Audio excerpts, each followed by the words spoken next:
So you're getting ready to apply for your RADT. You want to start working in the field, or maybe you're already working in the field. You want to get this official process started and get your number issued to you. But you go on the CCAPP website, you log into Certemy, or you're getting ready to, and you're clueless. You're not sure what to do, what boxes to click, what to upload.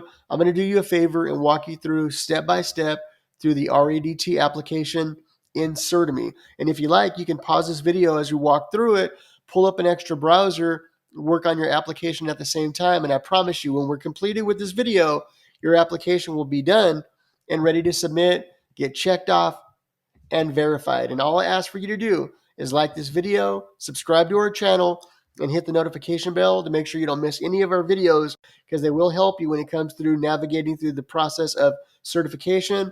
And also we have motivational and recovery videos. So without further ado, let's get into the application. So first we're going to go into the login page. It's important to know though that before you put in your email address, password, and your password, that you don't create a new account. If you've had one in the past, maybe if you're working on your renewal right now, then and you forgot your password, your username, make sure that you search all that out before to work on resetting, or that you forgot your password. Because if you create a duplicate account with your information, it's going to create issues for you and just extend the process. So take that extra time to find your initial account information, or if this is your first login, make sure you choose an email address and password that you're going to remember. Just another side tip. If you're getting into the industry, obviously you wouldn't be doing this. It's important that you create a professional email for yourself. You'd be surprised some wild email addresses I see when people are enrolling in school or looking into working in the field or applying for a job. So create a professional email for yourself, create your password, and log in. Now that you're in the application, you're going to see it'll say RADT initial on the left-hand side, and you'll see all of the application itself on the right-hand side. Make sure that you just work on completing one section at a time from the top, working your way all the way down. You're going to click on the step and begin your application. Make sure to click complete now to move on to the next step. You'll fill in all of your information in this section. You'll put in your full actual birth name, your legal name, date of birth, your social security number. And for those of you that are overly paranoid, yes, you need to put in your social. Make sure you put that in. And of course, your address as well. Make sure that you fill out the forms completely, and you also want to upload a copy of your California driver's license or government ID. The really easy way to do that is to just take a picture of both sides of it, airdrop it to your desktop if you have an iPhone, or email it to yourself and save it to your desktop and then upload it as an attachment. That you should be able to do that pretty quickly. Then you'll move on, continue, and then you're going to click and submit that by clicking confirm, and then you repeat that for the remaining steps as well. The next section is important for you to actually read and review, as I'm sure you're doing that for all of the application, but you're going to be covering your RADT code of conduct, your scope of practice, and then also your statement of understanding. So you're going to go through and follow the prompts. You'll be signing off, basically verifying that you agree and will abide by these sections that are covered here. So let's take a look at these sections. First, you're going to click on the RADT Code of Conduct and then Complete Now. Once you log in to start this process, it'll pull up the actual Code of Conduct for you to read and review. You're going to read these 3 sections and agree that you understand that failure to comply with the Code of Conduct could result in disciplinary actions. Also, that you're not registered with another board or had your registration or certification revoked by another board or license. And also that the California Code of Regulations, acknowledging that the understanding of that code does not supersede the CCAPP Code of Conduct. You, of course, agree with that, and continue. Here you'll just digitally sign the box. You can take your mouse and just do your best to sign off in there. If you make a mistake, you'll see a clear box, somewhere there. And then, of course, submit it when you're finished and click to confirm to get taken to the next section. Now you'll click onto this next section. It's going to be dealing with the education requirements for the RADT, the 9.5 hour or 9-hour orientation. So here's where you upload the section showing the completion of your 9-hour orientation class. It's going to cover ethics, confidentiality, and boundaries. Now I know this section is a little confusing because you see on the right-hand side all of these different course options here. Don't let that confuse you. That's basically just a school or somebody that paid for them to be able to add their marketing material on the website, which is, I'm sure, a nice benefit for that school, but you don't have to complete the courses there. You see as an arrow pointing over to be able to upload proof. So if you've taken the course through ADCS Institute, if we are offering it at the time, or through Zipmart, which they have a link here through CCAPP directly, it's important that you make sure that the institution that's offering you the course is approved to specifically offer this specific orientation course. Because just because they're a CEU provider or even an approved school for the pre-certificate education doesn't mean that they're approved to offer this course. So we'll have some links down below of current places where you can take the course. But again, we're not responsible for that if maybe somebody loses their ability to offer that. So make sure you do your own due diligence when you are taking the course, because you'll have to upload proof. So it's a 9-hour course, confidentiality, boundaries, and ethics. Now what you do is you'll click the drop down for the name of the activity type. You'll put down the amount of hours, 9 or 9.5 hours, the activity title, whatever the title of the course was. Usually it's going to be some variation of confidentiality, boundaries, and ethics, the name of the school where you completed the orientation course, and or a provider number if they have it, then the date that you completed the course, and then browse. You should receive proof of completion of the orientation course. So if you haven't, make sure you reach out to the educational institution where you completed the approved course, and then save that somewhere on your desktop or on your computer, your download folders, wherever you have it at. And when you clicked browse, this section similar to this should pop up, and then you'll upload the attachment of the PDF. Now you just submit and you're completed with that section. So it's giving you a warning. Anytime you see something in bold, make sure you stop for a second and review it. So what it's letting you know that is if you move forward and continue and submit this, you're not going to be able to go back and make any edits. And it's better to just review everything now than to have to go back and have some error and potentially have to wait for this process all over again. So measure twice, cut once, do it right the first time. Now take a look at this section where it shows the incomplete hours. If it shows 0, then you see the hours that are pending are the ones that you submitted. Then you know you did everything right.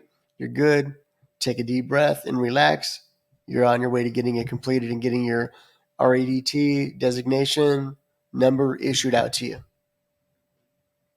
Okay, we're getting closer to be finished now. All you have to do now is click back to my credentials to work on the next steps. So now we're going to take a look at the next section of dealing with your supervisor. Now you might say, well, wait a minute, I'm not even working yet. Maybe you're wanting to get your RADT so that way you can start pursuing employment opportunities in the field. We'll talk more about that, but this is still a section that you have to complete. So click this section, supervisor information. So to start working on this section, you'll hit complete now. And you want to make sure that you read this section, that you understand it. You'd be surprised how often I come across registrants, RADTs, that are applying to take their written exam only to get their application rejected because their supervisor that was over them didn't meet the criteria to be considered a supervisor by CCAPP standards. So to make sure that you do your due diligence, click the link in the description to be taken over to the document that will give you more details on CCAPP's criteria for an approved supervisor. Go ahead and review this document, and then we'll move on. So if you're a student and you're going to be working on your externship, then you'll go ahead and check off the box that you are a student. Or if you're pursuing the education, you'll click off the appropriate box. You'll fill in the information that you can. In the next section, I'll give you more details on how to make sure that you can move forward with the application, even if you don't have a supervisor. So in this section, what you can do is just get a Google Doc or a Word document and just type up a general brief paragraph.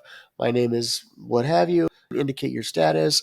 And I do not currently have a supervisor. I'm seeking my RADT in order to obtain employment in the field as a technician, something along those lines.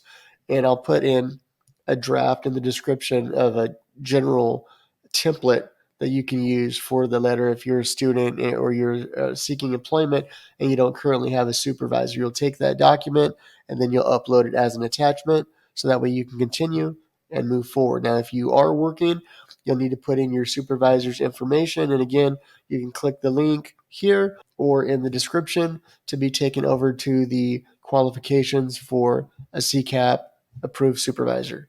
Okay, so here's where you get an opportunity to spend your big dollars, right? Pay your fees. You pay the fee currently, I believe it's $40. It's $40. I'm not sure if that'll change in the future. So please, this is not gospel here. You might look at this video and stumble across it when the fee is $177. I don't know. But in 2024, I believe it's still $40 as of right now. And this is actually a template or PDF document that we got from CCAPP. I just put it into the form of a video because I get a lot of calls every week from people that need some additional support. So I thought that this would be helpful. If you have a third party covering the cost of that, you can get an invoice from them or proof of payment, and then you'll upload that as an attachment. Make sure that the fees are covered because your application will not be able to be processed until it is complete. I get people that call me all the time. They say, "Oh, I completed my application 2 or 3 months ago." No, they started it 2 or 3 months ago, but they didn't actually finish the last step or paid for it 3 or 4 days ago. And you need to remember that it could take at least 30 days from the date that you finish the application for them to process it. And I know there's somebody here looking at this right now saying, "Oh, well, I need this for my job and I need it by tomorrow." I think the odds on that happening are very, very slim. Of course, you can always reach out to CCAPP, but I think that that's more than likely not going to happen, at least for the majority. And so if you are paying for this yourself, you put in your credit card or debit card information, hopefully your debit card, not a credit card for $40. Please don't do that. It's easier to borrow $40 from somebody. Don't pay the interest on that. And then go ahead and pay that fee. Well, guys, congratulations. Mean it from the bottom of my heart. You made it to the end of your RADT application. So within 30 days or so, maybe a bit more, then you're going to have your number. You have your RADT designation. That means you're stepping into a life-changing profession. We have counselors in the field are a dime a dozen. Great counselors are hard to find. And you want to make sure that you do everything you can to stand out from everybody else around you. Be the best that you can be in this field, right? Think about if, for those of us that are in recovery, when you went through treatment, try to visualize the worst counselor that you ever had. We've all had one or a mentor or something, right? And then the best one, the one that made the difference in your life. Try to use that as some vantage points for a target for yourself. There's nothing wrong with using others as a model for your professional journey. I got started in this field and went to school in 1999. I started my externship in 2000, and I've literally been working in the field every single day since that point. Of course, weekends and vacations, that's not what I'm saying, but I haven't had a day without work.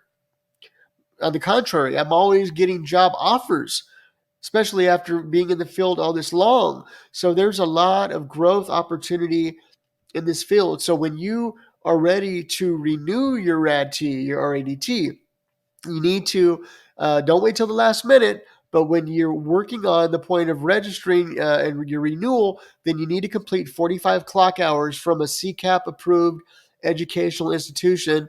My name is Rick Reyes. I'm the owner of the Alcohol and Drug Counseling Studies Institute. We're an online CCAPP approved course. We offer 3 different track options. We have our self-paced program, which is our most popular. We have an accelerated 6-month fast track, and then we have a standard 18-month program for those of you that have more than enough time in between the renewal process. So I'd love to talk with you a little bit more about our courses and show you why we're the best program. I don't know if out in California, and I say that course, I'm biased, but I tell you, we've developed it to make sure that our counseling students, when I sign off on that certificate of completion, I would feel 100% comfortable and confident that they would treat my own family member with quality care. We interview every student that comes to our school. There's no pay here button on our website. I have to meet with each potential student to make sure that we're a good fit, they're a good fit. If I feel for some reason, and it might be, some people might balk towards this, but if I have a feeling about the motives or the passion or the empathy or lack thereof, then there's plenty of other schools. But if you want to learn how to be the best that you can be in this profession and thrive, then I'd love to be able to talk with you about potentially becoming one of our students. Not only do we offer the SUD Counseling Studies course, but we also have a professional track that gives you the SUD Counseling Studies course, a certificate course in intervention facilitation, and a certificate course in recovery coaching for those of you that are entrepreneurs and want to start your own business in the recovery profession. There's going to be a link down below in the description. It'll take you over to our website, and there'll be a couple different ways to contact us to set up an appointment to discuss potentially enrolling in the course. Also, take a look at our other videos. I'm sure you'll find them helpful throughout your professional journey. Thanks again for this video. I hope you found it helpful. Mr. Rick, ADCSI, will we turn negative pasts into positive futures. Take care.